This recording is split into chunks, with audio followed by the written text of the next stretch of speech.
نختم الفقره، لكن عايزين نعرف من حضرتك وصلت لايه؟ طبعا انا كنت سامع امبارح البرنامج بتاع حضرتك وشفت المداخله بالكامل. طبعا حزب النور يعني ما هو الا احد اذرع جماعه الاخوان، وان حزب النور هو نفس مسلكه ومسلك الاخوان واخلاقيات الاخوان، وهم ناس حقيقه بتلوي الحقائق، وبمعنى واضح وعلى مسؤوليتي ناس بتكذب ما لا تقول الحقيقه، لان الدعوه اللي كانت مقامه هي دعوه كانت مقامه طلب الحكم بعدم قبول اوراق ترشيح حزب النور.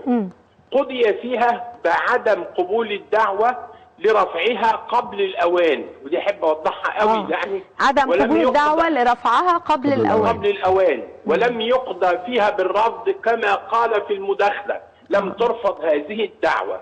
ثاني قضي فيها بعدم قبول الدعوه لرفعها قبل الاوان. ما هو الاوان؟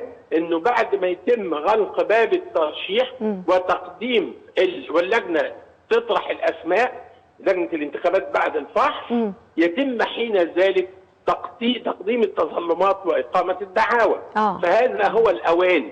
عندما يحل اوانها سوف تقام، وانا هرفعها تاني برضه اول ما اللجنه تعلن عن الاسماء. حزب النور اتفضل يا دكتور. احنا كنا فعلا معانا يعني استاذ ايمن عقيل، وهو مدير مركز معهد اللي بيراقب الانتخابات مع المنظمات الدوليه، وقال انهم رصدوا مخالفات لحزب النور باقامه مؤتمرات وعمل عمل توزيع لشكاير الرز على الناس استغلالا ل يعني الاحتياج. طبعا انا بشكر جهده الرائع حقيقه، والشفافيه في البيانات اللي هو كان بيصرح بيها لحضرتك دلوقتي، لان ده موضوع طلب او مذكره تقدمت بها للجنه شؤون الاحزاب لاتخاذ الاجراءات القانونيه ضد حزب النور عن توزيع الرز وتوزيع الزيت وتوزيع السكر، واضف الى ذلك الشوادر التي فتحت حديثا لتوزيع اللحوم. اضف الى ذلك اعلن حزب النور في اسكندريه انه لديه جرعات لعلاج فيروس سي. تقدمت انا ببلاغ لوزاره الصحه. وزاره الصحه كلفت مديريه امن اسكندريه للانتقال الى مقر حزب النور في الاسكندريه، وقامت بتفتيشه وكتبت تقرير. طبعا هم لما تسرب ليهم انه هيتفتشوا او في لجنه طالعه عملوا بيان رسمي فضوا المقر.